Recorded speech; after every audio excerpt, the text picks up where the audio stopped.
Well, thank you. Thanks, Nancy. Thanks to everyone for coming out. Thanks to Mother Nature for making it so wonderful to be here. Thanks to our friends who brought from the Rehab Center, who brought these fun creatures, quite photogenic, for us here today. It's really great to join my colleagues. You'll hear from everyone up here. I just want to thank them for coming, for the interest, for the sense of urgency with which they approached this action and the actions that we're announcing today.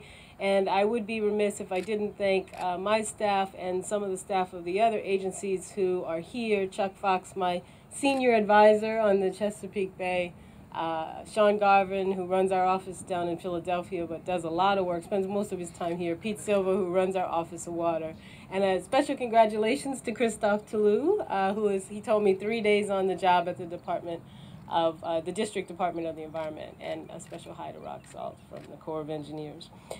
Some of you know I just returned last night from my second trip down to the Gulf Coast since the beginning of the BP spill. That response, the spill itself, is a vivid illustration of just how valuable local waters and wetlands are to our health and to the health of our environments, also to our economy, and also to the way of life of an entire community. I've said it many times that growing up in New Orleans, between the Gulf and the Mississippi River, I learned firsthand the value of the water, what it means to a community. It's the very same thing I see here now. Whether we face an immediate emergency situation like the ongoing release that is the BP catastrophe, or the accumulation of daily pollution and environmental degradation, our responsibilities to address the problems and solutions are exactly the same. And that's why we're all here today. Under the leadership of President Obama, EPA and our colleagues in multiple federal agencies have been tasked to strengthen the protections for the Chesapeake Bay in unprecedented ways. And that's for very, very good reasons. Protecting the Bay is about protecting the lives and livelihoods of 17 million Americans who live in this region. It's about the people who live and work here.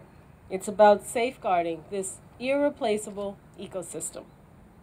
Exactly 1 year ago today, at Mount Vernon, I helped announce the President's executive order bringing together EPA, 10 federal agencies, 6 states, and the District of Columbia to address the impacts of pollution throughout the Chesapeake and its 64,000 square mile watershed. Today, I'm so proud to help present the strategy for protecting and restoring the Chesapeake Bay Watershed, an effort to which we plan to devote unprecedented resources and unmatched effort. This is a far-reaching and creative strategy.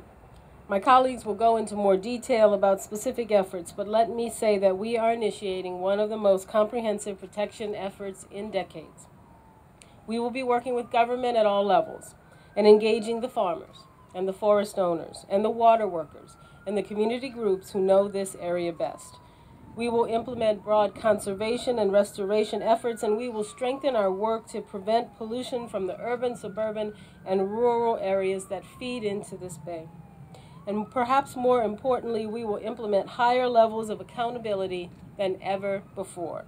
We are holding ourselves accountable for nothing short of real, measurable results. Federal agencies are setting 2-year milestones to track our progress and support the state's own 2-year milestones as well.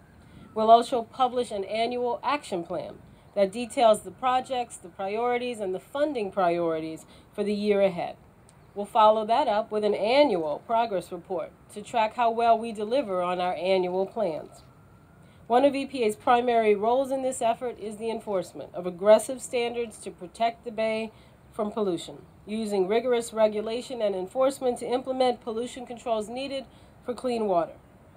We're initiating rulemaking for CAFOs and stormwater and establishing a Chesapeake Total Maximum Daily Load, TMDL. That TMDL will begin a strict pollution diet for the bay and the region's streams, creeks, and rivers. We are also increasing enforcement and doubling state funding levels to $11.2 million this fiscal year. Let me emphasize that state partnerships on this effort are absolutely essential. The years of work from Governor O'Malley and others the efforts of Governor Kane when he served as chair of the Executive Council, and the commitment shown by Governor McDonnell to continue the state leadership on this effort are absolutely critical to our success. The work ahead of us requires innovation, but it also requires broad partnerships. Federal, state, local, and private partnerships. The quickest way to achieve success is to work together. Another great example is the Earth Conservation Corps and the Living Classroom, some of whom are here with us and hosting us here today. They're a great example of the energy we need to tap if we want to do this job. And as members of the next generation, they are the people that we are working for today. Today's strategy is a map to guide us down the long road ahead. I have confidence that we will reach our destination. We will create a Chesapeake Bay where people can swim and picnic and fish, and communities where local economies can thrive. And we will restore the Chesapeake Bay and protect its legacy for future generations. I look forward to taking that journey with all of you. Thank you very much.